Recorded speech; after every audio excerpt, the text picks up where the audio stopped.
مرحبا بكم أعزائي طلبة المستوى الثاني بكالوريا علوم رياضية SVT et PC. Dans cette vidéo, je vais essayer de vous présenter la deuxième série de chimie, série numéro 2, dont la thématique ou bien le sujet des exercices se base sur la dilution, sur les réactions acido-basiques, sur l'effet de la dilution sur les acides et les bases. Et bien sûr, vous allez savoir la notion de dilution, c'est-à-dire la loi de Stolz, c'est 1V1 égale C2V2. Et bien sûr, comme vous voyez, la concentration diluer une solution, ça veut dire diminuer la concentration de la solution par l'augmentation de volume. Et bien sûr, on va essayer de voir la relation entre concentration et masse volumique qui peut s'exprimer soit en kg par litre, gramme par millilitre, ou bien la masse en grammes au kilogramme, V en litres, millilitres, ou bien mètre cube au décimètre cube. Et maintenant, je vais essayer de passer au premier exercice. Dans l'exercice 1, dans lequel on dissout une masse M est égale à 8 grammes de nitrate d'ammonium NH4NO3 dans l'eau, le sel solide de nitrate d'ammonium se dissout totalement. On obtient ainsi une solution A de volume 1 litre. Le pH de sa solution est pH est égal à 5,1.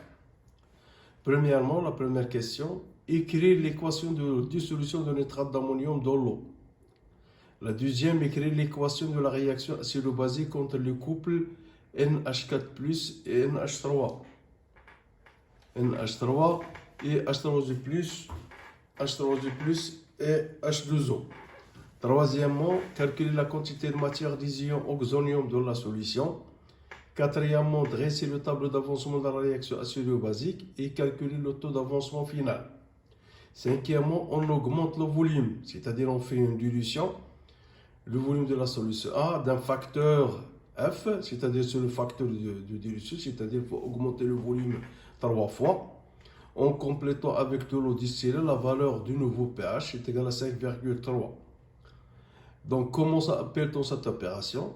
Quel est le volume final de la solution obtenue? Petit b, calculer le nouveau taux d'avancement final, c'est-à-dire après ajout dilution. Comment il est devenu, ou bien quelle est son influence sur le taux d'avancement? Quel est l'effet de l'ajout de l'eau sur l'équilibre chimique de la réaction acido-basique? On donne la masse molaire de NH4NO3.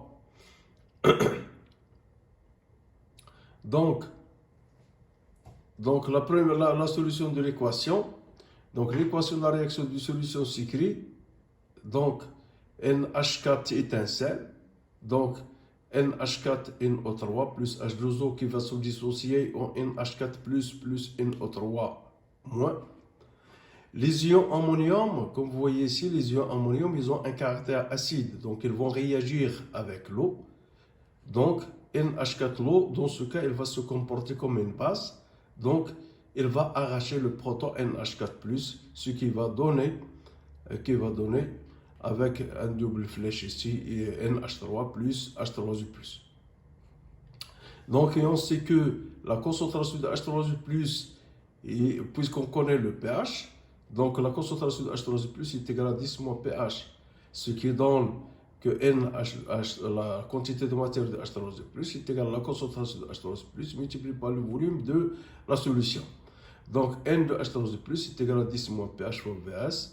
Donc l'application numérique, 10 à la puissance moins 5,1 multiplié par 1 est égal à 1 litre est égal à 7,9 10 puissance moins 6 mol. Donc comme ça, on a trouvé la quantité de matière de NH3+. Calculer la quantité de matière initiale de nitrate d'ammonium. Donc, on sait que la quantité de matière de l'ammonium est égale à la masse sur la masse molaire. Or, on sait que la masse molaire de NH4 et NO3 est égale à 80.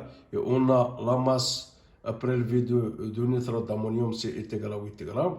8 divisé par la masse molaire est égal à 0,1 mol. Passons maintenant, comme la dissolution est totale. Étant donné la stoichiométrie de la réaction, il se fera la même quantité de matière d'ion ammonium. Donc on a NH4, le sel NH4NO3 se dissocie totalement. Donc la quantité de matière de NH4 est égale à la quantité de matière de NH4-, puisqu'il réagit dans des proportions stoichiométriques et il s'agit d'une réaction qui est totale. Donc la quantité initiale de NH4+ est égale à 0,1 mol. Donc dressons le tableau d'avancement. Donc NH4+, donc NH4+, il a le comportement d'un acide. La H2O, c'est le comportement d'une base. Il va réagir selon un équilibre NH3 plus H3O+.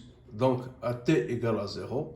Donc vous avez à l'instant T est égal à 0, on a déjà déterminé la quantité de matière de NH4+, c'est 0,1, 10. Le solvant, il est en excès. Donc à l'instant T est égal à 0, NH3, 0, 0. Mais à l'instant T final, donc on a 0,10 moins X. Le solvant est toujours en excès et on a formation XF. XF de NH3 et XF de H3O+. Maintenant, on va déterminer le taux. Taux, par définition, taux est égal à XF sur XM. Et d'après le tableau d'avancement, on déduit que XF est égal à 7,9 multiplié par 10 à la puissance moins 3. C'est ça? Donc XF est égal à 7,9 10 puissance moins 3 mol. Donc, connaissant et XM est égal à 0,1. Donc on suppose que NH4 est un réactif qui est limitant. Donc ça veut dire qu'on va ajouter XM, c'est 0,10 moins XM. On suppose que NH4, H2O est en excès. Donc NH4+, est un réactif limitant. Donc ça veut dire qu'il va disparaître en premier lieu. Donc ça veut dire 0,10 moins XM égale à 0. Ça veut dire que XM est égal à 0. Donc on fait le rapport.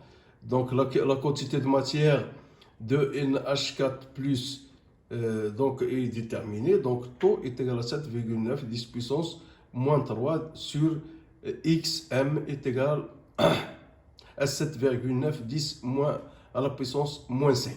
Donc c'est ça le taux. Et le taux, il est inférieur à 1. Ça veut dire que la réaction, il est en équilibre. Donc on a un équilibre chimique. Passons maintenant à l'ajout de volume. L'ajout de volume, dans la question, on a vu l'ajout de volume. Cette opération est appelée dilution. Donc on a ajouté 3 fois le volume. On a 1 litre au départ. Et on a augmenté le volume 3 fois, puisqu'on a le facteur dilution est égal à 3. Donc le volume final de la solution obtenue et V final est égal à 3 litres.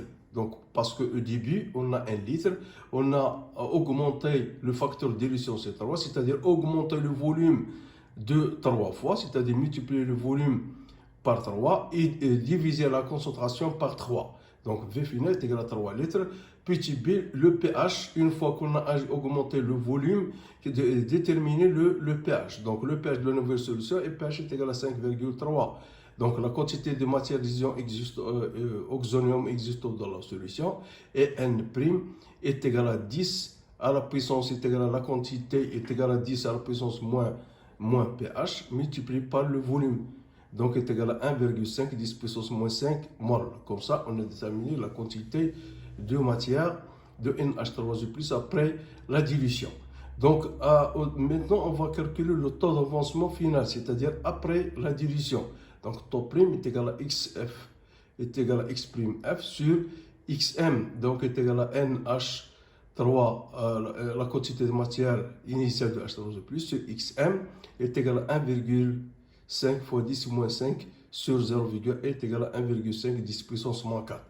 Dans ce cas, on constate que, en comparant le taux T' à taux, supérieur à taux, l'ajout de l'eau distillée déplace l'équilibre de la réaction acido-basique dans le sens de dissociation des ions ammonium. Donc on peut dire que c'est un facteur, la dilution c'est un facteur cinétique qui influe sur le déplacement de la réaction. Donc il déplace, puisque le taux prime il est supérieur à taux, ça veut dire que l'équilibre est se déplacé dans le sens 1, et le sens 1 c'est le sens de dissociation de l'ammonium, des ions ammonium, ce qui implique que la dilution a un effet sur le déplacement de l'équilibre, c'est-à-dire sur la dissociation, ce qui permet l'augmentation de taux.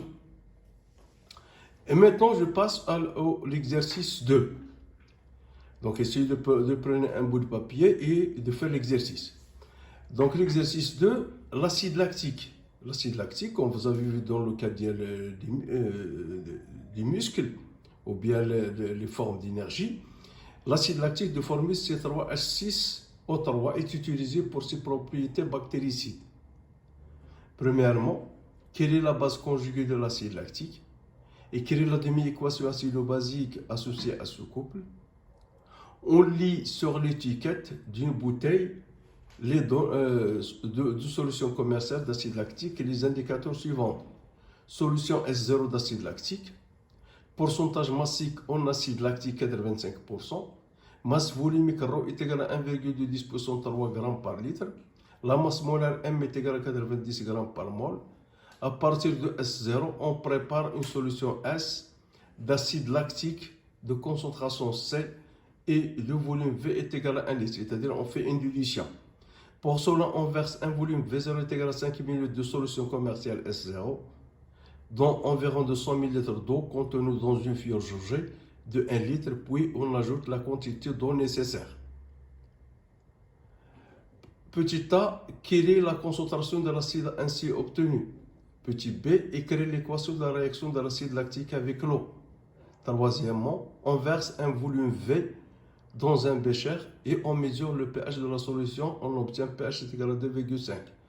Montrer que le taux d'avancement final ne dépend pas du volume V. Petit b, calculer sa valeur. Maintenant, je passe à la solution. Donc, la base conjuguée de l'acide lactique est l'ion lactate de formule C3H5O3-. Donc, la demi-équation acido-basique, donc C3H6O3- qui va donner C3H5O3- plus H+. Donc, c'est un acide, donc il va libérer un proton.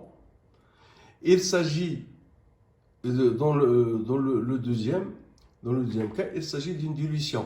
Donc, la réaction qu'on a, il s'agit d'une dilution. La quantité de matière NC3H6O3 de l'acide lactique apportée est la même dans le volume V0 de la solution S0 que dans la solution de volume V dans la solution de volume. Donc, la quantité de matière, dans le cas de la dilution, il n'y a pas de changement de la quantité de matière, mais ce qui change, c'est le volume, et qui dit changement de volume, dit changement de concentration. On sait que N de C3H6O3 est égal à CV, est égal à la concentration de la solution S multiplié par son volume. Et on sait que N est égal à la masse de C3H6O3 sur la masse molaire, la quantité de matière. Avec M, c'est la masse molaire et de l'acide lactique. Et on arrive que C est égal à, puisque C est égal à N sur V, donc on remplace N par son expression, ce qui donne que C est égal à petit m de C3H6O3 sur la masse molaire fois V.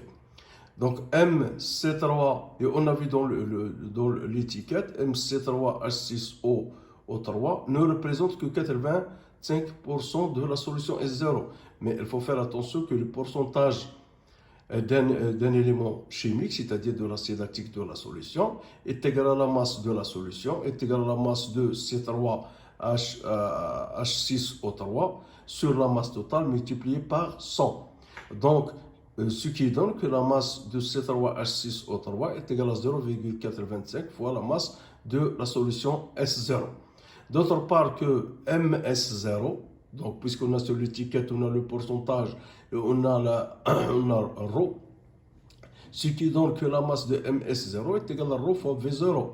En tenant compte de toutes les relations précédentes, ce qui donne que C égale à MC3H6O3 sur MV est égal, donc on remplace la masse de C3H6O3 par 0,425 fois la masse M0, pourcentage, est égal à 0,425 fois ρ fois V0 sur MV. Donc application numérique, C est égal à 0,425 fois 1,20 puissance 3 fois 5 multiplié par 10 à la puissance 3 sur 90 fois 1, ce qui va donner que est égal à 0,57 mol par litre.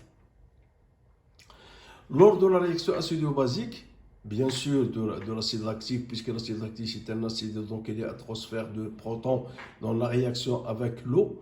Donc elle va se comporter de l'acide vers la base H2O. Donc, dans la réaction C3H6O3 plus H2O, donc la H2O est une base qui va capter le proton, et donc il va libérer un proton pour donner l'ion oxonium. Maintenant, on va essayer de calculer le taux d'avancement final final est défini par taux est égal à XF sur XM. Alors, d'après l'équation, on a XF est égal à NH3 est égal à N de H3+, est égal à la concentration de H3+ fois V. Et X max est égal à C fois V. Donc, on peut donc écrire que taux est égal à XF sur XM est égal à la concentration de H3+ fois V sur C fois V. Donc, est égal à la concentration, donc on simplifie par V, donc est égal à la concentration de H3+ sur C. Donc, le taux d'avancement final ne dépend pas du volume de la cellule. Donc, puisqu'on a simplifié, donc il ne dépend pas. Petit b, la valeur de pH permet de calculer la concentration en ion oxonium. En ion oxonium, ça veut dire que la concentration de H3+ est égale à 10 moins pH. Et puisqu'on a le pH est égal à 2,57, ça veut dire que la concentration de H3+ est égale à 10 à la puissance moins 2,57 est égale à 2,7 multiplié par 10 à la puissance moins 3 mol par litre. On déduit que taux est égal à 2,7 10 à la puissance moins 3 sur 0,057, ce qui donne 0,047 est égal à 4,7%, dont la réaction n'est pas totale. Ça veut dire que la dissociation de l'acide lactique n'est pas un acide fort, c'est un acide faible qui sont dissociés faiblement et cela apparaît dans le taux d'avancement de 4,7%. Donc la réaction n'est pas totale. Et merci de votre attention.